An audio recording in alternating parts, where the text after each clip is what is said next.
خبر کہ کیا ہے راہ و رسم شہبازی. میری طرف منسوب کر رہے ہیں کہ انہوں نے تو یہ بھی کہہ دیا، یہ بھی کہہ دیا. یہ کہا ہے محدثین کے امام نے، اور ترجمہ کر کے سناؤ کہ کیا ترجمہ اس کا کرتے ہو. قرض ہے اس پورے ٹولے پر، کل ہی اس کا ترجمہ جو بالکل آسان ہے کر کے لوگوں کو بتائیں، اور پھر مجھے کہیں کہ یہ بے ادب ہے، ورنہ تو پوری ملت بے ادب بن جائے گی. کیا گستاخی کا فتویٰ معاذ اللہ وہاں تک لگایا جائے گا، امیر المومنین تک، یا کم از کم امام رازی کو معاذ اللہ لایا جائے گا؟ نہیں، مقام کے مطابق اس کا مطلب بتایا جائے گا، جس میں سیدہ کے کھاتے نہ جھوٹ پڑے گا نہ عیب آئے گا. اکابر کی تحریروں میں اور آستانوں کے پیروں میں موافقت ہونی چاہیے. یہ لفظ جو حضرت صدیق اکبر رضی اللہ تعالیٰ عنہ بول رہے ہیں، یہ کئی گنا بھاری الفاظ ہیں. اس بنیاد پر یہ ہوم ورک ہے ان لوگوں کے لیے جو روزانہ فضائی تقریریں کرتے ہیں. آج تک ایک حوالہ اپنے موقف پر، ایک حوالہ بھی کہ اس چیز پر تاریخ میں کس نے کیا حکم لگایا ہے نہیں پیش کر سکے. اور پھر یہ کہتے تھے کہ تاریخ میں کبھی یہ کسی نے کہا ہی نہیں. تو میں نے کہا تھا میں چیلنج کر رہا ہوں کہ تاریخ میں جس نے بھی روافض کا رد کیا ہے ان کی اس دلیل کا تو مجھے ایک بھی بتاؤ کہ جو ان لفظوں کے بغیر رد کر کے گزر گیا. جس نے بھی کیا ہے وہ الفاظ کسی نہ کسی جہت میں، کیونکہ وہ نقص عیب نہیں، وہ لفظ بولے ہیں. روافض کی کتاب سے یہ بتانا چاہیے کہ تم بک بک کرتے ہو شان صدیق اکبر رضی اللہ تعالی عنہ کے خلاف، بے حیاؤ اپنی کتاب تو پڑھو کہ تمہاری کتاب میں کیا لکھا ہے. اللہ تعالیٰ کو گواہ بنا کے کہتا ہوں کہ میں نے یہ حدیث سنی ہے رسول اکرم صلی اللہ علیہ وسلم کی مقدس زبان سے کہ نحن الانبیاء لا نرث ولا نورث. یہ حدیث میں قسم اٹھا کے کہتا ہوں کہ میں نے رسول اکرم صلی اللہ علیہ وسلم سے سنی ہے. تصفیہ ما بین سنی و شیعہ یہ قیامت تک نہیں جان چھوڑے گی دوسرے لوگوں کی، اگرچہ وہ سارے مکتبوں سے اٹھا لیں، لیکن یہ تو پھر ہزاروں لاکھوں کی تعداد میں لوگ خود ہی چھاپ لیں گے. اس میں لکھا ہے ابو بکر رضی اللہ تعالیٰ عنہ و عمر رضی اللہ تعالیٰ عنہ فدق کی آمدنی سے کئی گنا زیادہ مال اہل بیت نبوی صلی اللہ علیہ وسلم کو فتوحات کے غنائم سے دیتے رہے. اے روافض زمانے کے بدخواہ ہو، آل کے بدخواہ ہو، یہ تو خیر خواہی تھی کہ انہوں نے تو خیر خواہی کی تھی، یقیناً خیر خواہی تھی. اب ہم دعا لکھتے رہے، وہ دغا پڑھتے رہے، نہ اس خیر خواہی کو لوگوں نے پہچانا، نہ آج ہم جو خیر خواہی کر رہے ہیں اسے کوئی. ہمیں پتا ہے کہ غازی ممتاز حسین قادری جب سوئے مقتل چلا تھا تو کتنے سادات تھے. ناظرین، اس سے پہلے کہ ہم ڈاکٹر آصف اشرف جلالی صاحب اور ان کے جو مخالف مختلف قسم کے طبقات ہیں ان کا ذکر کریں اور آپ کو اس حوالے سے معلومات دینے کی کوشش کریں، پہلے میں یہ ضرور بتا دوں کہ اصل معاملہ ہے کیا. دیکھیے، اہل سنت والجماعت کا یہ عقیدہ ہے کہ انبیاء کرام اور ملائکہ کرام علیہم الصلاۃ والسلام اجمعین کے علاوہ شرعی معنی میں کوئی بھی معصوم نہیں ہے، اور معصومیت کا اطلاق غیر نبی پر کرنا بد دینی، گمراہی اور بد مذہبی ہے. یعنی کہ یہ اجماع اہل سنت کے خلاف ہے، ضروریات مذہب کے خلاف ہے، اور ایسا عقیدہ رکھنے والا اہل سنت والجماعت سے کٹ آف ہو کے جہنم کے راستے پر جا پڑتا ہے. تو لہٰذا اس عقیدے کے حوالے سے رافضی ٹولہ کی بنیاد ہی اس بات پر ہے کہ وہ جو ائمہ اہل بیت باشمول سیدہ فاطمہ الزہرا کہ یہ سب معصوم ہیں، اور بلکہ ان کی معصومیت کو وہ انبیاء کرام علیہم الصلوۃ والسلام اجمعین کی معصومیت سے معاذ اللہ بڑھ کے مانتے ہیں. باغ فتح کا ایک معاملہ رافضی ٹولے کا من گھڑت اور بے بنیاد قسم کا ہے کہ جس کے ذریعے وہ صحابہ کرام علیہم الرضوان اجمعین پہ طعن و تشنیع کرتے ہیں اور ان پہ تبرہ بازی کرتے ہیں. حالانکہ باغ فتح آپ علیہ الصلوۃ والسلام کی ملک میں تھا، کہ مال فی تھا، اور آپ کے وصال ظاہری کے بعد سیدہ فاطمہ الزہرا نے یہ گمان کیا کہ یہ یوصیکم اللہ والی جو آیت میراث ہے اس کے اندر آپ علیہ الصلوۃ والسلام اس خطاب میں شامل ہیں. لیکن اسی بنا پر انہوں نے مطالبہ فتح فرمایا کہ جناب ابو بکر صدیق سے انہوں نے کہا کہ مجھے میرے بابا جان کی میراث دی جائے. جناب ابو بکر صدیق رضی اللہ تعالی عنہ نے حدیث رسول سنا کر یہ بتا دیا کہ یوصیکمullah علی آیت میں علیہ شامل نہیں ہے، کیونکہ آپ علیہ السلام اس آیت مبارکہ کے حکم سے مستثنا ہیں، اور کیونکہ آپ علیہ السلام نے فرمایا کہ ہم انبیاء کرام کی جماعت نہ وارث بنتے ہیں نہ وارث بناتے ہیں، ہم جو کچھ چھوڑ کے جائیں وہ صدقہ ہوتا ہے، درہم و دینار کے وارث نہیں بناتے بلکہ ہم علم کے وارث بناتے ہیں۔ تو اس روح سے آپ علیہ السلام کی جو ملک ہے اس کو تقسیم نہیں کیا جائے گا۔ ہاں، آپ علیہ السلام اسے اپنی حیات ظاہری میں جن مصارف پر خرچ فرماتے رہے انہی مصارف پر اس کو خرچ کیا جائے گا۔ سیدہ فاطمہ الزہرا رضی اللہ تعالی عنہا نے جب یہ سنا، انہوں نے سر تسلیم خم فرمایا اور وہ واپس تشریف لے آئیں۔ یہ تھا ایک اصل معاملہ جو کہ ہماری احادیث مبارکہ کے مختلف کتب میں موجود ہے۔ اب ڈاکٹر آصف اشرف جلالی صاحب کا جو موقف ہے وہ یہ ہے کہ سیدہ فاطمہ الزہرا کی طرف خرائط اجتہادی کی نسبت ہم نہیں کریں گے عام روٹین میں، اس کی ضرورت نہیں ہے۔ ڈاکٹر آصف اشرف جلالی صاحب کا اس حوالے سے جو موقف تھا وہ یہ تھا کہ رافضیوں کو جب ہم نے جواب دینا ہے تو اس وقت یہ بیان کرنا ضروری ہے کہ سیدہ فاطمہ الزہرا نے جو گمان فرمایا تھا وہ آپ کا خطۂ اجتہادی پر مبنی تھا۔ خطۂ اجتہادی گناہ نہیں ہے، ثواب ہے، اس پر ایک ثواب ملتا ہے، یہ نقص نہیں ہے۔ یعنی یہ اس کا یہاں سے اندازہ لگا لیں کہ جب خطۂ اجتہادی کی نسبت کرنا ہمارے اہل سنت والجماعت میں انبیاء کرام کی طرف نسبت کرنے میں ان کی بے ادبی نہیں ہے، تو پھر جب جس معاملے میں نبی کی بے ادبی نہیں ہے تو وہ غیر نبی کی بے ادبی کیسے ہو گئی؟ اور پھر وہ خطۂ اجتہادی سیدہ فاطمہ الزہرا تھوڑی دیر کے لیے تھی، جو ہی ان کو مسئلے کی نوعیت کا پتہ چلا انہوں نے اس سے رجوع فرما لیا، اور پھر یہ ان کی شان اجتہاد ہے یا ان کی جو ایک مقام و مرتبہ ہے، ہرگز بھی اس کے منافی نہیں ہے۔ لیکن اس کی مخالفت میں جو طوفان اٹھا وہ الامان، اس میں دو تین طبقے جو ہیں وہ میں ان کا ذکر کروں گا۔ پہلا طبقہ تو رافضیوں کا ہے، رافضیوں سے تو ہمارا خطاب ہے ہی نہیں، کیوں کہ جس طرح ہر چیز کی ایک فطرت ہوتی ہے وہ چینج نہیں ہوتی، تو رافضی کی فطرت جو ہے وہ بھونکنا ہے تو وہ بھی چینج نہیں ہو سکتا، لہٰذا اس کو یہ سمجھانا کہ آپ مت بھونکیں تو یہ بہت مشکل چیز ہے۔ اس کے بعد نیم رافضی دوسرے نمبر پر، اور نیم رافضی وہی طبقہ ہے سنیت کی بھیس میں بد مذہبی دیگر فرقے والے پھیلاتے ہیں۔ تو نیم رافضی بھی انتہائی خطرناک چیز ہے کہ جو چندے نذرانے وہ بٹورتا ہے سنیوں سے، لیکن اپنی وفاداریاں رافضیوں کے ساتھ جتاتا ہے۔ وہ بظاہر سنی بن کے ہمارے اسٹیجوں پہ آ کے ہم سے عزت کرواتا ہے، ہاتھ چمواتا ہے، لیکن اندر خانہ بغض صحابہ کی غلاظت سے اس کا دل بھرا ہوا ہوتا ہے۔ تو پھر یہ بغض جو ہے، یہ گٹر جب ابلتا ہے تو وہ پھر پتہ چلتا ہے کہ ارے حضرت صاحب ہم تو جبے کبے میں ان کو سنی سمجھتے رہے، لیکن یہ حقیقت میں کون ہے؟ اب ظاہری بات ہے کہ جس کا آپ جبہ گبا چاک کریں گے، اس کی اندر کی سڑانٹ کو باہر نکالیں گے، وہ آپ سے خوش تو نہیں ہوگا، وہ آپ سے ناراض ہوگا۔ اب یہی کام ڈاکٹر آصف اشرف جلالی صاحب نے کیا، بھائی اہل سنت والجماعت کا عقیدہ ہی پیش کیا نا، اور اس پر بقول ان کے سینکڑوں حوالہ جات ہیں۔ اب کسی میں دم خم ہے تو وہ اس کو چاہیے تھا کہ وہ للکارتا کہ بھائی وہ حوالے لے کے آؤ۔ ویسے تو ایک حوالہ بھی بہت ہے، لیکن بالفرض چلو 5 10 20 حوالے، وہ کہتے ہیں کہ جی ہمارے سامنے لے آؤ، ٹھیک ہے ہم مان لیتے ہیں، کیونکہ اصل مسئلہ ڈاکٹر آصف اشرف جلالی صاحب تو نہیں ہے، اصل مسئلہ تو یہ ہے کہ ایسا کہنا درست ہے یا نہیں ہے۔ اگر یہ کہنا درست نہیں ہے تو پھر ڈاکٹر آصف اشرف جلالی صاحب ہوں یا پھر وہ کوئی بھی ہو، وہ لازمی بات ہے وہ غلط ہوگا۔ اب کسی چیز کی درستگی یا غلطی کو اگر چیک کرنا ہو تو اس کا معیار یہی ہے کہ آپ اس کو قرآن اور سنت میں پیش کر دیں۔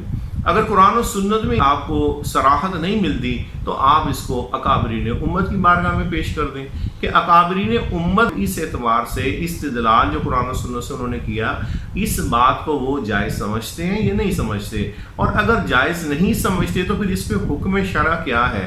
کیا یہ لزوم کفر ہے یا التزام کفر ہے؟ کیا یہ بد مذہبی ہے یا یہ جسٹ ایک خطا ہے یا یہ خطا بھی نہیں ہے؟ تو اب یہ دونوں چیزیں ابھی ہو سکتی تھی کہ جب وہ طبقہ جو نیم رافضی اور اس کے آگے جو ہے جن کا بھی ذکر کروں گا، یہ ڈاکٹر صاحب کے ساتھ بیٹھتے ہیں، ان کے پاس چلے جاتے ہیں یا وہ ڈاکٹر صاحب کو بلا لیتے اگر وہ سمجھتے تھے کہ ہمارا جانا ہمارے توہین ہے۔ اور اگر بعض افراد نے اس پہ کوشش کی بھی تو لیکن وہاں جا کر جو کچھ ہوا، اور انہوں نے جس طرح جلد بازی کے اندر ان سے مطالبہ کیا کہ بس آپ ہمیں رجوع لکھ دیں، آپ اپنی جگہ پر ہیں درست لیکن آپ ہمیں رجوع لکھ دیں، یعنی یہ ایک بڑی مضحکہ خیز بات ہے کہ آپ ہیں ٹھیک لیکن آپ پھر بھی توبہ کا لکھ دیں بھی، اگر آپ ٹھیک ہیں تو توبہ کیسی، اور اگر توبہ ہے تو پھر ٹھیک کیسے؟ تو انہوں نے کہا بھائی آپ آئیں، آپ بیٹھیے، آپ اپنا موقف مجھے لکھ لیجیے، ڈاکٹر صاحب نے انہیں کہا، لیکن انہوں نے کہا ہمارے پاس اتنا ٹائم نہیں ہے، اور یہ معاملہ کسی نتیجے پر نہیں پہنچ سکا، اور بعد میں پھر یہ افواہ بھی پھیلی کہ ڈاکٹر صاحب نے ان کے ساتھ اچھا سلوک نہیں کیا۔ تو اس حوالے سے بھی یوٹیوب پہ ڈاکٹر صاحب کی زبانی آپ سن سکتے ہیں۔ خیر بات یہ ہو رہی تھی کہ اب اصل طریقہ تو یہی تھا نا کہ ڈاکٹر صاحب سے یہ کہا جاتا ہے کہ جناب یہ جو آپ جملہ کہہ رہے ہیں نا، یہ کہاں لکھا ہوا ہے، کون اس کا قائل ہے؟ اور ڈاکٹر صاحب کہتے ہیں کہ یہ بزرگ قائل ہیں، اور ظاہری بات ہے وہ بزرگ ہمارے لیے سند کی حیثیت رکھتے ہیں۔ جن بزرگوں سے ہم نے قرآن اور حدیث لی ہے، کیا ان کی تشریحات اور تعبیرات ہمارے لیے قابل عمل نہیں؟ تو پھر اجماع کس چیز کا نام ہے؟ پھر حضور علیہ السلام نے فرمایا البرکۃ مع اکابرکم، برکت تمہارے بڑوں کے ساتھ، تو پھر اس کا کیا مطلب ہے؟ پھر صراط الذین انعمت علیہم، چلا ان لوگوں کے راستے میں جن پہ تیرا انعام ہوا، پھر اس کا کیا مطلب ہے؟ تو ہونا تو یہ چاہیے تھا، اور پھر وہ بیان بھی وقتاً فوقتاً کر رہے ہیں۔ جس بھی جماعت سے ان پر اعتراض ہوا، انہوں نے اسی کے جو بزرگ تھے ان کی کتاب سے دکھا دیا کہ یہ دیکھیں خود یہ کہیں بیٹھے ہیں۔ اور ڈاکٹر صاحب کو یہ کہنا تھا کہ عام روٹین میں آپ مت کہیں، لیکن جب رافضیوں کو جواب دینا پڑے گا تو اس گھاٹی سے گزرنا ہی پڑے گا، اور اس کے کوئی ایک دلیل آپ صرف دے دیں کہ جو شخص اس طریقے سے رافضیوں کو جواب جسی ہمارے امام اکابر نے دیا ہو، اور وہ اس سے ہٹ کر کوئی بات کی ہو، یعنی جواب بھی دیا ہو اور انہوں نے اس چیز کا اعتراف بھی نہ کیا ہو، تو ایسا ہرگز نہیں ہے۔ اچھا، اب یہ جو نیم راستی طبقہ تھا، خصوصاً پنڈی گروپ، جس کے اندر حنیف قریشی صاحب، یہ سید ریاض الدین شاہ، عبد القادر بٹانوی، گیلانی، اور اسی طریقے سے منور جماعتی ہے، امین الدین حسنات ہے بیرے والا، تار القادری، نظام الدین جامی، گولڑا شریف کی موجودہ گدی نشین، یہ لوگ تقریباً اندر سے یہ سب ایک ہے، اور ان کے نظریات آپس میں بہت ملتے جلتے ہیں، اور کسی صحابی کا بغض یا تفضیلیت، یعنی تفضیلیت بھی پائی جاتی ہے، اور تفضیلیت اگر کسی میں بالفرض کوئی اکا دکا میں نہ بھی ہوئی تو کم از کم خصوصاً حضرت سیدنا امیر معاویہ اور حضرت سیدنا ابو سفیان رضی اللہ تعالی عنہم کا بغض ضرور ہے۔ اور الشفا شریف کا فیصلہ تو آپ لوگوں کو پتہ ہی ہوگا کہ قاضی عیاض مالکی علیہ رحمہ کیا فرماتے ہیں کہ جو حضرت امیر معاویہ کی شان میں یعنی ان کے بارے میں بغض رکھے وہ جہنم کے کتوں میں سے کتا ہے۔ تو ایک صحابی کی عداوت بھی بندے کو اہل سنت والجماعت سے خارج کر دیتی ہے۔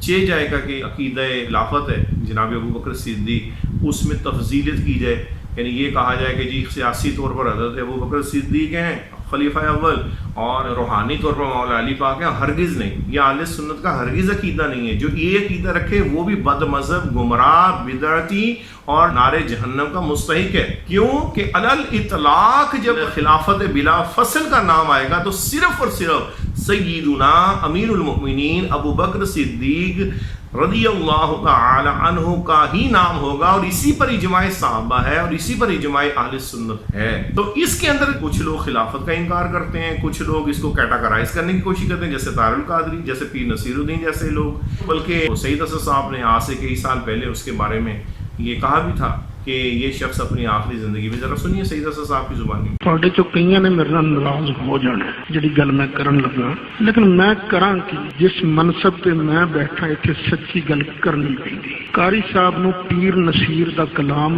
ਨਹੀਂ ਪੜ੍ਹਨਾ ਚਾਹੀਦਾ, ਕਿਉਂਕਿ ਪੀਰ ਨਸੀਰ ਆਖਰੀ ਉਮਰ 'ਚ ਵਾਬੀ ਵੀ ਹੋ ਗਿਆ ਸੀ, ਸ਼ੀਆ ਵੀ ਹੋ ਗਿਆ ਸੀ۔ تو یہ پیر نصیر الدین وغیرہ، تو یہ ایک طبقہ تو یہ ہو گیا نیم رافضی کے جس جن کے عقائد و نظریات کے اندر، اور ان کے اندر ایک اور بات بھی ہے جن کے ابھی میں نے ذکر کیا ہے کہ سید اعلیٰ حضرت امام اہل سنت امام احمد رضا خان علیہ رحمۃ الرحمان کی تعلیمات سے قولی طور پر یا عملی طور پر یہ اعراض کرتے ہیں، اور سید اعلیٰ حضرت کے بارے میں جو ان کے تاثرات ہیں وہ درست نہیں ہیں ان میں سے بعض افراد کے، یعنی مخالفت مسلک اعلیٰ حضرت ان میں کامن ہے، اور شرما شرمی منہ سے بہت کم لوگ اس کا اظہار کرتے ہیں، اور جو کوئی زیادہ ڈھیٹ اور بے شرم ہو تو وہ سید اعلیٰ حضرت تو بے ادبانہ انداز میں اس کا ذکر بھی کر دیتا ہے۔ تو لیکن یہ بات ضرور ہے کہ مسلک اعلیٰ حضرت سے چھوڑنے کی بدبختی اتنی ضرور ہوتی کہ انسان کم از کم نیم رافضیت کے گڑھے میں گرتا ہے، اور اس کے بعد وہ گڑھا اتنا کھلتا جاتا ہے کہ وہ پھر نولی ہی ما تولا کی تفسیر بنتے ہوئے و نسلی ہی جہنم اس کی پھر وہ مصداق بن جاتا ہے. تو ایسے لوگوں سے اہل سنت کی حمایت کی توقع رکھنا یہ بھی ایک فضول بات ہے. ان سے بھی توقع نہیں رکھی جا سکتی کہ جو اس طرح کا دھوکہ اہل سنت کو دیں کہ نام وہ اپنے ٹھپا اہل سنت کا لگائیں اور عقیدہ اہل سنت سے انحراف کریں اور اس کے بعد پھر شور بھی کریں کہ جی یہ کس کو یہ ہمت ہے کہ ہمیں وہ اہل سنت سے نکال دے. تمہیں جب ہمت ہو گئی کہ تم اجماع اہل سنت کے خلاف اپنے نظریات رکھو اور اس کے بعد پھر تم دونوں ہاتھوں میں لڈو بھی لینا چاہتے ہو, تو لازمی بات ہے کہ جب تم ان عقائد سے انحراف کرو گے تو پھر تمہیں بڈے کھاتے تو لگانا ہی ہے اہل سنت نے, تو پھر اس پہ تم چیخیں کیوں مارتے ہو؟ اگر تمہیں نہیں قبول تو پھر تم اپنی بد مذہبیاں بند کر دو, اور اگر بد مذہبیاں بھی رکھنی ہے تو پھر سنیت کا نام لے کر لوگوں کو دھوکہ دینا چھوڑ دو. ان کی بھی ایک اپنی عادت ہے, وہ بھی دور نہیں کی جا سکتی. لہٰذا اس پہ عوام اہل سنت کو پریشان ہونا چاہیے کہ جی یہ بڑے عالم, وہ نہیں بھائی, یہ بڑے عالم نہیں ہیں, یہ ایک پورا گروپ ہے, ایک پورا ٹولہ ہے جو کہ رافضیت کو اندر سے پروٹیکٹ کرتا ہے اور اوپر سے سنیت کا لبادہ اوڑا ہو. تو ان کو اہل سنت میں کون ان کو شامل کرتا ہے؟ ہاں یہ ہے کہ سچے دل سے توبہ طائب ہو کے اور علی اعلان اپنی غلطی سے رجوع کریں تو پھر ٹھیک ہے. اچھا, اب تیسرے نمبر پر پھر جس نے اس کی مخالفت کی وہ لوگ تھے کہ جو بظاہر نیم رافضی تو نہیں ہے, لیکن ان کا کہیں نہ کہیں سرا جا کے طاہر القادری سے ضرور ملتا ہے. یعنی طاہر القادری کو اچھا ضرور سمجھتے ہیں, اور طاہر القادری کو جو اچھا سمجھے گا تو یقین کیجئے کہ طاہر القادری کا فیض اس کو بھی پہنچتا ضرور ہے. یعنی جس فیض سے آج رافضیت کو مضبوط کیا ہے طاہر القادری نے 30-35 سال لگا کے, اور پھر یہ ہے غلام یاسین جیسے رافضی آج اس عورت کے ساتھ کھڑے ہیں کہ جو جناب ابو بکر صدیق کے خلاف بونکی ہے چینل کے اوپر کہ معاذ اللہ کے جوڈیشری کا جو بیڑا غرق تو اسی دن ہو گیا تھا جس دن سیدہ فاطمہ الزہرا کو ان کا حق نہیں ملا تھا, اور اسی کو وہ باجی کر کے امام باڑے میں پروٹیکٹ کرتا ہے, اور ان کے ساتھ یہ منہاجی کھڑے ہوئے ہیں جو اطلاعات ہیں. تو اب طاہر القادری کا جس سے بھی ایک لنک ہوگا یا اس کو وہ ویلکم کرنے والے لوگ ہوں گے, وہ کم از کم سید اعلیٰ حضرت نے جو ایک مسئلہ کی غیرت عطا فرمائی ہے قرآن و سنت سے کہا الحب فی اللہ والبغض فی اللہ, بہرحال وہ اس کے اوپر پورے نہیں اتریں گے. جب پورے نہیں اتریں گے تو پھر پھسلنا ضروری ہے, اور وہ پھسلن اب وہ معمولی درجے کی ہو یا تھوڑی بڑے درجے کی ہو, بہرحال وہ ہوتی ہے. تو لیکن خیر بعض طبقے ایسے تھے کہ جنہوں نے صرف اس کو غیر مناسب کہہ کر ہی ایک سائیڈ پہ ہو گئے یا انہوں نے اس پہ زیادہ نہیں کی, تو وہ بھی اس وقت ہمارے مخاطبین میں وہ شامل نہیں ہیں. لیکن اس وقت جو سردست جن کا ذکر کرنا ضروری ہے کہ جنہوں نے اس پر زیادہ وبیلہ کیا اور ان کے بارے میں توقعات نہیں تھی. یعنی جو رافضی تھا اس سے تو توقع یہی تھی, نیم رافضی اس سے بھی توقع ہونی تھی, لیکن یہ کہ عوام کو نہیں پتا اس لیے وہ الجھ گئے. اور ایک اور طبقہ تھا کہ جو نہ تو رافضی آج تک ڈکلیئر ہوا نہ نیم رافضی ڈکلیئر ہوا, لیکن وہ اہل سنت کے فورم پر ہی ان کو بڑی ایک عزت و تکریم دی جاتی رہی. لیکن اور آج بھی ہم رفس کے حوالے سے ہم ان کے بارے میں نہیں کوئی کہہ رہے, لیکن جس انداز میں وہ اس مخالفت کا حصہ بنے ہیں, اعلی کار بنے یا بنائے گئے, وہ چیز نے عوام اہل سنت کو بہرحال ضرور حیران کیا. اور وہ ان میں سے دو جو مین لوگ ہیں وہ ہیں سید احمد حسن صاحب اور سید عرفان مشہدی صاحب. بلکہ فرنٹ لائن پر ہی نادیدہ قسم کے جتنے گروپس تھے اور طبقے تھے انہوں نے انہی کو فرنٹ پہ رکھا. اور تیسرا وہ ان کے ساتھ منور جماعتی جو پیر جماعت علی شاہ صاحب کا پوتا ہے, لیکن یہ ہے کہ پوتے ہونے کا مطلب یا بیٹے ہونے کا مطلب یا کسی کی لڑی میں سے آنے کا مطلب یہ تو نہیں ہوتا کہ وہ اس شخص کا عقیدہ بھی درست ہے. تو فرنٹ لائن پر حضرت جو آنے والے تھے وہ یہی لوگ تھے, اور یہ لوگ وہ ہیں کہ جو اہل سنت میں اہل سنت کی شناخت سے آج تک کام کرتے ہیں. بلکہ عرفان مشہدی صاحب تو رافضیت کے حوالے سے ان کا بہت بڑا انہوں نے کام کیا ہے. سید احمد حسن صاحب امام المناظرین کہلاتے تھے, لیکن یہ ہے کہ اول نبی ہونا عذرو تخلیق کے اور آخری نبی ہونا عذرو بعثت کے, اس حوالے سے کا معاملہ چلا پچھلے سال. اور ڈاکٹر آصف اشرف جلالی صاحب کے ساتھ وہ بھی عوام اہل سنت بہتر سمجھتی ہیں. اب ایسے موقع پر غالباً سید احمد حسن صاحب کو بھی موقع ملا کہ وہ اچھے بھلے جب وہ امام المناظرین کہلاتے ہیں تو کیا اہل سنت کے عقیدے سے واقف نہیں ہیں, کیا اہل سنت کے بزرگوں سے واقف نہیں ہیں, کہ ڈاکٹر آصف اشرف جلالی صاحب جو ریفرنسز دے رہے تھے اگر وہ غلط تھے تو وہ اس کو نہیں بیان کر سکتے تھے, اور اگر وہ درست تھے تو پھر یہ مان نہیں سکتے تھے, لیکن انہوں نے ورطہ حیرت میں ڈال دیا. وہ میں ابھی آپ کو اس کے ساتھ آپ کو بتا دوں. سب سے پہلے ہم یہ بات کریں, ڈاکٹر آصف اشرف جلالی صاحب کے موقف کی صداقت اس بات سے ظاہر ہو گئی کہ ٹی وی چینل پر سید عرفان مشہدی صاحب تسلیم صابری کے پروگرام میں بیٹھ کے یہ مان گئے کہ ہاں خطا اجتہادی ممکن ہے, یہاں تک تو وہ بھی مان گئے. اب وقوع پذیر ہوئی یا نہیں ہوئی تو اب اس پہ چونکہ ڈاکٹر آصف اشرف جلالی صاحب حوالوں کے حوالے جو ہے وہ بیان کر رہے تھے اپنے اکابرین کے، تو اب عرفان مشہدی صاحب کو جان چھڑانے کا ایک ہی طریقہ سمجھ میں آیا اور انہوں نے چینل کے اوپر ہی انکار کر دیا. انہوں نے کہا سیدہ فاطمہ الزہرا نے تو اجتہاد کیا ہی نہیں. ذرا سنیے. خطائے اجتہادی ہو سکتی ہے، پر خطائے اجتہادی ہو تو تب نا جی کہ ہو گئی اسی کا رٹا لگا کے بیٹھ جاؤ. نہیں ہوئی کیوں کہ میں کہہ رہا ہوں اجتہاد ہی نہیں فرمایا، میں کہہ رہا ہوں اجتہاد ہی نہیں فرمایا، میں کہہ رہا ہوں اجتہاد ہی نہیں فرمایا. حالانکہ سیدہ فاطمہ الزہرا کے اجتہاد پر قبلہ سید احمد سعید کاظمی صاحب علیہ رحمہ کی کتاب مشکلات الحدیث کے اندر اس کی صراحت موجود ہے. اسی طریقے سے تفسیر کبیر کے اندر امام فخر الدین رازی اسے موقوف بیان کر جناب ابو بکر صدیق سے اجتہاد کی صراحت فرما رہے ہیں. اور تصفیہ ما بین سنی و شیعہ کے اندر پیر مہر علی شاہ صاحب گولڑا شریف علیہ رحمہ وہ اس میں اجتہاد کا ذکر فرما رہے ہیں. اور اس کے علاوہ انوار شریعت کے اندر صراحت کے ساتھ اجتہاد موجود ہے، اور دیگر کئی اہل سنت کی کتابیں اور وہ اکابرین کے حوالے جو ڈاکٹر آصف اشرف جلالی صاحب نے ابھی تک دیے نہیں ہیں، ان کے اندر صراحت کے ساتھ مذکور ہے کہ سیدہ فاطمہ الزہرا نے اجتہاد فرمایا. اور یہ بھی موجود ہے کہ ان سے خطائے اجتہادی ہوئی. لیکن عرفان مشہدی صاحب کا اب کیا کیا جائے؟ انہوں نے کہا کہ نہیں اجتہاد ہوا ہی نہیں. اچھا پھر ان کو یہ بھی پتہ تھا کہ اکابرین امت کے حوالے ڈاکٹر صاحب دے رہے ہیں. اب ہونا تو یہی چاہیے تھا کہ اکابرین کے جب بڑوں کے حوالے آ گئے تو اس کے بعد زبان بند ہو جانی چاہیے، کیونکہ ان سے بڑھ کر تو آپ بات اب نہیں ہے. لیکن ان کا بھی تو اب انہوں نے رد کرنا تھا. تو اس پہ دیکھیے کیا کہہ رہے ہیں، ذرا سنیے کیا کہہ رہے ہیں. میں تو اس مسئلے میں ابھی پیر صاحب قبلہ رحمۃ اللہ علیہ کے حوالے سے بھی بات نہیں کرنا چاہتا تھا. کیوں؟ اس واسطے کہ پیر صاحب قبلہ جو بات کر رہے ہیں وہ بھی تو ابھی یعنی 150 سال بھی نہیں ہوا ان کو. ایسی باتیں کرتے یہ وہ فلانے بزرگ جو پرسوں فوت ہوئے ہیں انہوں نے اپنی کتاب میں یہ لکھا ہے. میں نے کہا یہ ان کا زمانہ ہے، ان کے دور میں بات ہوئی تھی. 10ویں صدی حوالے کا کیا مطلب ہے؟ اس میں حوالے لاؤ، حضرت ابو بکر صدیق کا حوالہ لاؤ. تو دیکھا ناظرین، وہ کہہ رہے ہیں کہ ان کی حوالے کیوں دے رہے ہو، یہ جو 100-150 سال کے ہیں. تو وہ بڑی بار کا جو ہے صحابہ کرام جن کی موجودگی میں معاملہ ہوا ان کا حوالہ دو. پہلی بات تو یہ ہے کہ یہ جو 100-150 سال والے اکابرین ہیں یہ قابل اعتبار ہے، ان کا فیصلہ قابل قبول نہیں ہے. یعنی پیر مہر علی شاہ صاحب گولڑا شریف والے، سید اعلیٰ حضرت امام اہل سنت قبلہ امام احمد سعید کاظمی صاحب، سید نعیم الدین مراد آبادی علیہ رحمہ، فتاوی نوریہ والے ہیں، بہت بڑی بڑی ہستیاں اس 100-150 سال کے اندر گزری. یہ سارے ناقابل اعتبار ہیں، ان پہ اعتبار نہیں. اور اگر یہی آپ کا معیار بنا لیا جائے، حالانکہ یہ امت کا تو شروع سے معیار چلتا آ رہا ہے کہ اپنے اکابرین سے جو ہے وہ رہنمائی لی جاتی ہے. تو آج آپ کہتے ہیں کہ جناب یہ 1400 سال کے مسائل وہ ہٹا کے آپ سیدھا صحابہ کرام سے دلیل لے کے آؤ. تو لیکن خیر ڈاکٹر آصف اشرف جلالی صاحب نے یہ مطالبہ بھی پورا کر دیا اور تفسیر کبیر سے حدیث موقوف جو جناب ابو بکر صدیق رضی اللہ تعالی عنہ سے مروی ہے وہ انہوں نے اس کو پیش کر دیا. یہ تو تھا عرفان مشہدی صاحب کا. اب جنہوں نے اس انداز کی باتیں کی کہ ان جیسی جو پرسنالٹی ہے اس سے ایکسپیکٹ نہیں بندہ کر سکتا کہ وہ ایسی بات کرے گا کہ جو ابتدائی درجے کا طالب علم ہے جو تھوڑے سے بھی اصول پڑھے ہوں گے تو وہ یہ بات کبھی نہیں کر سکتا. دوسرے نمبر پر جو سید احمد صاحب ہیں انہوں نے ان سے بھی بڑی چھلانگ لگائی. ان کو جب موقع ملا تو انہوں نے سیدھا یہ کہا کہ مزید ورطہ حیرت میں ڈال دیا کہ جناب یہ جو باغ فتح کا ایشو ہے یہ 90% معاذ اللہ اسی میں جھوٹ ہے، یہ ثابت ہی نہیں ہے. ذرا سنیے.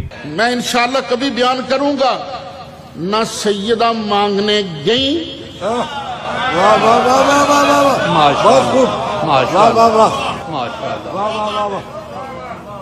نہ سیدہ مانگنے گئیں نہ سیدنا ابو بکر صدیق نے آگے سے انکار کیا.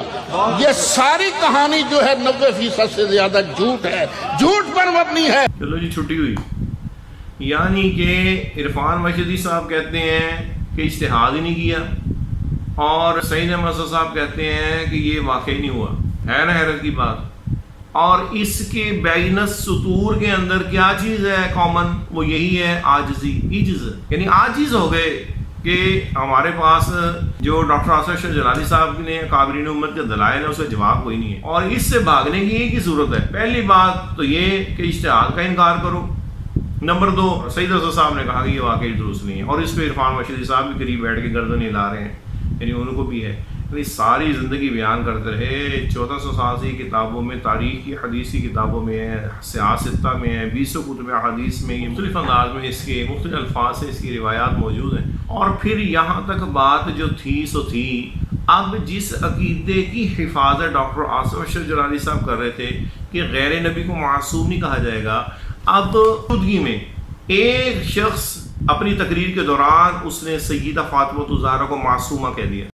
سیدہ بھی ہے، جو طیبہ بھی ہے، جو طاہرہ بھی ہے، جو معصومہ بھی ہے، جو مخدومہ بھی ہے، جو معصومہ بھی ہے، جو معصومہ بھی ہے، جو معصومہ بھی ہے، جو حافظہ بھی ہے، جو حفیظہ بھی ہے، جو صابرہ بھی ہے، جو معصومہ بھی ہے، جو معصومہ بھی ہے، جو معصومہ بھی ہے. اور آپ کسی بھی صحابی، کسی بھی غیر نبی کو معصوم کہنا، میں نے پہلے گزارش کی کہ یہ اجماع اہل سنت کے خلاف ہے. بد مذہبی، گمراہی، نارے جہنم کا راستہ ہے. وہ شخص اہل سنت سے خارج ہے. اب ہو امام المناظرین، ہو سید عرفان مشری جیسے، یا وہ علماء کے جو لوگوں کو اصولی عقائد اور فروعی عقائد ان کو جاننے والے، ضروریات دین اور ضروریات مذہب کو جاننے والے، ان کی موجودگی میں انہی کے گھر میں بیٹھ کے اور کوئی شخص یہ کہے، رافضیوں کی زبان استعمال کرے اور وہ خاموش رہیں، تو مجھے بتائیے کہ ناظرین اس پہ انسان کیا کرے گا؟ اور اس کے بعد پھر اس کے ذہن میں یہ نہیں آئے گا کہ یہاں للہیت نہیں ہے، یہاں یا تو ذاتی بغض و عناد ہے کہ آپ کو اصل میں مسئلے کی تکلیف نہیں ہے، مسئلہ جس کی زبان سے سنا جا رہا ہے آپ کو اس کی تکلیف ہے. اور اگر ایسا نہیں ہے، مسئلے ہی کی تکلیف ہے، تو یہ جملہ آپ نے کیسے سن لیا اپنی بیٹھ کے؟ آپ نے اجتہاد کا انکار کیسے کر دیا؟ آپ نے اس واقعے کا انکار کیسے کر دیا؟ اور پھر سید حسن صاحب کہہ رہے ہیں کہ میں وہ بیان کروں گا. ساری زندگی آپ نے بیان نہیں کیا، اس کی ضرورت بھی ابھی ہے، تو نہ وہ بیان کیا اور پھر بلکہ اپنے جامع کے اندر اس طرح کی خباثت سن لی. اور اس پر ابھی تک ان کی کوئی تردیدی بیان بھی نہیں آیا کہ یہ میرے جامع کے اندر بیٹھ کے جو رافضی عقیدے کی ترجمانی ہماری موجودگی میں ہوئی ہے، یہ افسوسناک ہے. ہم اس پہ رجوع کرتے ہیں اور ہم نے اس بندے کو کھڈے کھاتے لگا دیے. آج کے بعد اس کا ہمارا کوئی تعلق نہیں ہے جب تک وہ بھی اعلانیہ توبہ نہ کرے. ایسا کسی طرح کا کوئی جملہ نہیں. جنہوں نے پیر نصیر الدین کے بارے میں آج سے چند سال پہلے کہا تھا کہ پیر نصیر الدین وہابی اور شیعہ ہو گیا تھا، اس چاہیے نعت نہیں پڑھنی چاہیے، تو ٹھیک ہے. یہاں تک یہ میں ناظرین آپ سے کہوں کہ سید احمد اسد کا یہ جو کہنا تھا یہ بالکل درست تھا، اور ہم اس پر ان کی اس جرت پہ ہدیہ تبریک پیش کرتے ہیں جو انہوں نے چند سال پہلے کی. لیکن اب آ کے انہوں نے نہ جانے اندر خانہ کیا معاملات ہیں. وہ کہتا تو یہ نہیں ہے کہ نظام الدین جامی میرے پاس آیا اور پھر فون کیا، اس نے مجھے بلایا، کسی نے جب یہ کلپ لگایا تو پھر مجھے بڑا ہوا کہ میرے سے سخت لہجہ تیار ہو گیا تو میں اس پہ توبہ کر لوں. پھر اس پہ جو ہے وہ یو ٹرن لیا اور انہوں نے رجوع کر لیا. مجھے بتائیے کہ جو ایک بار یہ چیز ثابت ہو گئی تھی کہ وہ شیعہ ہو گیا ہے یا وہابی ہو گیا ہے، تو اب رجوع کس چیز کا ہوا؟ اس سے پہلے تو جس پر آپ کا الزام تھا اس کی پہلے توبہ یا اس کا کوئی رجوع ثابت ہونا ضروری تھا، تو پھر آپ رجوع کرتے کہ مجھے رجوع پہنچ گیا. اور اگر لہجے کی آپ بات کریں تو پھر آپ کہتے ہیں کہ میرا لہجہ جو ہے وہ سخت نہیں ہوتا، مناظرے میں کبھی ہو جاتا ہے ایسا. تو پھر یہ ڈاکٹر آصف اشرف جلالی صاحب کے لیے جو آپ کی نرمی ہے لہجے کی، وہ بھی ذرا ملاحظہ کر لیں. ابھی کیڑا موجود ہے. تو ناظرین اب یہاں پر آپ بھی بہتر سمجھ سکتے ہیں کہ یعنی کہ ہمارا معیار ہے کیا.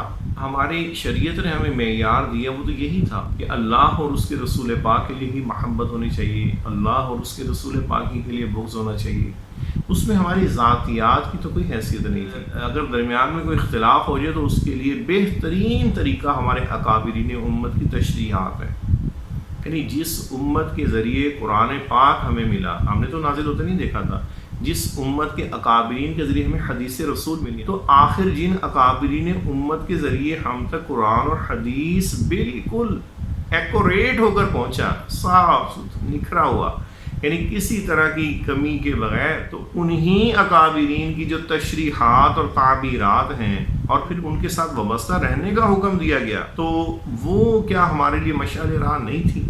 کیا ڈاکٹر آصف اشرف جلالی صاحب یا کوئی بھی شخص، اس کا جو بھی جملہ ہو، اگر اس کو ہم اکابرین امت قرآن و سنت کی روشنی میں اس کو مل بیٹھ کر اس کو دیکھتے تو وہ زیادہ بہتر طریقہ تھا، یا یہ بہتر طریقہ ہے کہ ایک جگہ ایک شخص کے ساتھ آپ کہتے ہیں کہ وہ رافضی وہابی ہو گیا، شیعہ وہابی ہو گیا، پھر آپ چند سالوں بعد کہتے ہیں کہ نہیں مجھے بڑا افسوس ہے، میرا لہجہ بڑا سخت، آپ وہاں پہ لہجے پہ رجوع کر رہے ہیں، اور پھر اس کے بعد ایک طرف کہتے ہیں کہ میری زبان بڑی نرم ہے اور دوسری طرف آپ اس طرح کے الفاظ استعمال کرتے ہیں. ایک طرف عرفان مشری صاحب تسنیم صابری کے پروگرام میں کیا کہہ رہے ہیں ذرا سنیے.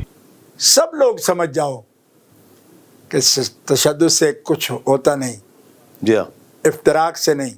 اسی لیے میں نے کانفرنسوں میں تم لوگوں کو بلانا چھوڑا تھا کہ تم تشدد کرتے تھے. اور اسی کانفرنس میں تقریر کرتے ہوئے میں نے کہا کہ ہمیں کسائی کا ٹوکا نہیں چاہیے، بابا فرید کی سوئی چاہیے، ہائے ہائے ہائے ہائے، سبحان اللہ، جو اگر زخم لخت بھی ہوں سینے تو جوڑ دے، سی دے، تو سینے والے کی ضرورت ہے۔ اور ساتھ ہی جب منور جماعتی کے پاس گئے ہیں تو وہاں ہال کے اندر بیٹھ کے بابا فرید الدین گنج شکر مسعود علیہ رحمہ کی سوئی چھوڑ دی، اور پھر وہ جو اتنا بڑا کلاڑا اٹھایا کہ جس کی ضرب ایسی لگائی ڈاکٹر صاحب پر گالیوں کی صورت میں کہ وہ معاذ اللہ ڈاکٹر صاحب جن کے عقیدے کا ڈیفینس کر رہے ہیں، پیچھے جو اہل سنت کی ایک چین ہے ان تک اس کی ضرب گئی، وہ بھی ذرا سن لیجیے۔ کی آکھنا پسند کریا کرو گے آج سے بعد ڈاکٹر صاحب، علامہ صاحب، فلانے صاحب، یہاں در رہی منافقہ۔ ہن تساں میں دسنا ہے میں کیڑا لقب پسند جے، اگو آکھے کرو گے بے ڈاکٹر صاحب یا در منافقہ اور در رہی منافقہ، او فٹے منہ ہی ہوئے زنا دی پیداوار۔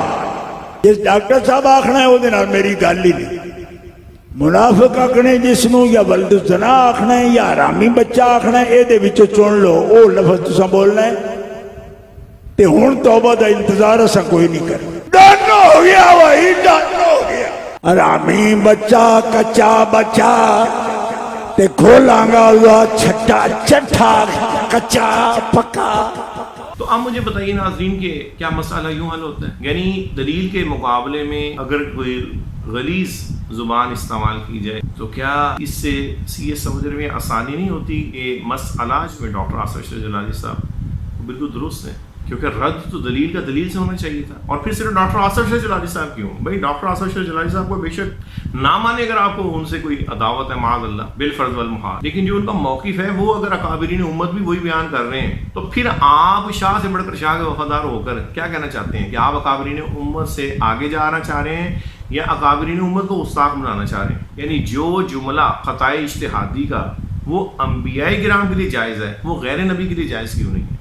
پھر جب اس کے مفہوم کے اندر ثواب ہے، خطا میں یہ گناہ نہیں ہے، توہین نہیں ہے، تنقیص نہیں ہے، اور پھر وہ خاص موقع پر وہ کہتے ہیں کہ یہ بولیں گے جب رافضی ہمارے ساتھ بحث کرے گا، اور اسی خاص موقع پر ہمارے ائمہ کرام اس کو لکھتے چلے آئے ہیں اور بیان کرتے آئے ہیں۔ تو اس موقف کے ساتھ اگر کسی کو پرابلم تھی، اور پھر ڈاکٹر صاحب کا دعویٰ بھی تھا کہ مجھے کسی جگہ پہ بھی اگر بلانا چاہو، سپریم کورٹ میں، اسمبلی میں، ٹی وی چینل پہ، میں آنے کے لیے تیار ہوں، لیکن ان کو بلانے کی بجائے اب جو آخری خبریں ہوئیں جب ہم اس حوالے سے تیاری کر رہے تھے تو پتہ چلا کہ ڈاکٹر آصف اشرف جلالی صاحب کو گرفتار کر لیا گیا۔ ایک اور میں بات کہوں کہ دیکھیں میں ان لوگوں کی بات کر رہا ہوں جو آج تک ڈاکٹر آصف اشرف جلالی صاحب کے ساتھ بیٹھنے کے لیے تیار نہیں ہوئے، لیکن اس سرکاری بھانڈ کے ساتھ بیٹھنے کے لیے تیار ہو گئے ہیں جس کا نام طاہر اشرفی ہے، چوڑے منہ والا، اور وہ جس کو سکھوں میں لے جاؤ، ہندوؤں میں لے جاؤ، اس کا منہ کھلوا کے اس کو چینل پہ بٹھا دیا جاتا ہے، اس کا یہی مصرف ہے، اور اس جیسے شخص کو بٹھا کر خارجی دیوبندی بدمذہب اس سے حمایت لے رہے ہیں آپ کس کے مقابلے میں؟ اپنے اکابرین امت کے مقابلے میں، اور اس کو بٹھانا گوارا کر رہے ہیں آپ کانفرنسوں میں، لیکن ڈاکٹر آصف اشرف جلالی صاحب کو بٹھانا گوارا نہیں کر رہے کہ جناب آپ اپنا موقف بیان کریں، یہ ہمارا موقف ہے، اور وہ لائیو چلا دیتے ہیں، عوام جو ہے وہ خود ہی سمجھ لیتی۔ لیکن یہ اس وقت ہوتا ہے جب للہیت ہو، خوف خدا ہو، کسی مسئلے تک پہنچنا مقصود ہو، اور وہ پھر مسئلہ کو تسلیم بھی کرنا مقصود ہو۔ اور یاد رکھیے گا یہ غلوب جو ہے، غلوب اس پہ جو توڑا ہے نا ڈاکٹر آصف اشرف جلالی صاحب نے، میں اپنی حد تک ان کو میں اس اسلام پیش کرتا ہوں، اور ہم ان کی تائید کرتے ہیں اور ان کے ساتھ کھڑے ہیں کہ اس مسئلے میں کہ جو ہمارے اکابرین امت نے بیان کیا، اور جو پیر میر علی شاہ صاحب نے بیان کیا، جو بھی ہمارے اکابرین ہیں انہوں نے بیان کیا، ہم اس مسئلے میں ڈاکٹر آصف اشرف جلالی صاحب کے موقع کی بھرپور تائید کرتے ہیں، اور رافضی نیب رافضی کو کنڈیم کرتے ہیں، رد کرتے ہیں، اور یہ جو ہمارے سنی تھے یہ سید اسد صاحب، عرفان مشیر صاحب، لیکن ان کی موجودگی میں یہ جو عقیدہ معصومیت کے حوالے سے جو دھجیاں اڑی ہیں اس کا بھی ہم رد کرتے ہیں، اور جو لوگ بھی اس مسئلے کو خراب کر رہے ہیں یا اس مسئلے کی نزاکت اور حساسیت کا لحاظ نہیں کر رہے تو ہم اس بات کی مذمت کرتے ہیں، اور یہ امید کرتے ہیں کہ عوام اہل سنت کو پریشان ہونے کی ضرورت نہیں۔ میں نے جو ویڈیو کے شروع میں آپ سے کہا تھا ایک ضابطے کو آپ تھام لیجئے، کبھی گمراہ نہیں ہوں گے۔ پیر خانے، گدیاں، اور یہ جو ہم نے اپنی اپنی پرسنالٹی بنائی ہیں، ان کا معیار قرآن و سنت رکھیں۔ جب تک ان میں سے جو ہمارے پیر ہیں، خواہ وہ میرے پیر صاحب بھی کیوں نہ ہو، ہمارے پیر ہو، استاد ہو، کوئی بھی ہو، حتیٰ کہ ہمارا ہمسایہ ہو، اس کا ایک معیار رکھیں آپ سے. وہ معیار یہ ہے کہ جب تک وہ ہمارے اکابرین امت کے نظریات اور عقائد پر اور ان کی تشریحات و تعبیرات پر ہے، وہ ہمارے سر کا تاج ہے. اگر وہ اس پر کارمند نہیں ہے تو خواہ وہ پیر ہو، خواہ وہ عالم ہو، خواہ وہ استاد ہو، اس کا ہمارے ساتھ کوئی تعلق نہیں ہے. بہت شکریہ. وما علینا الا البلاغ المبین. کی جان بھی حاضر ہے، ایک جان نہیں ان پر ہم کو، ایک جان نہیں ان پر ہم کو، لکھ بار بھی صدقے جان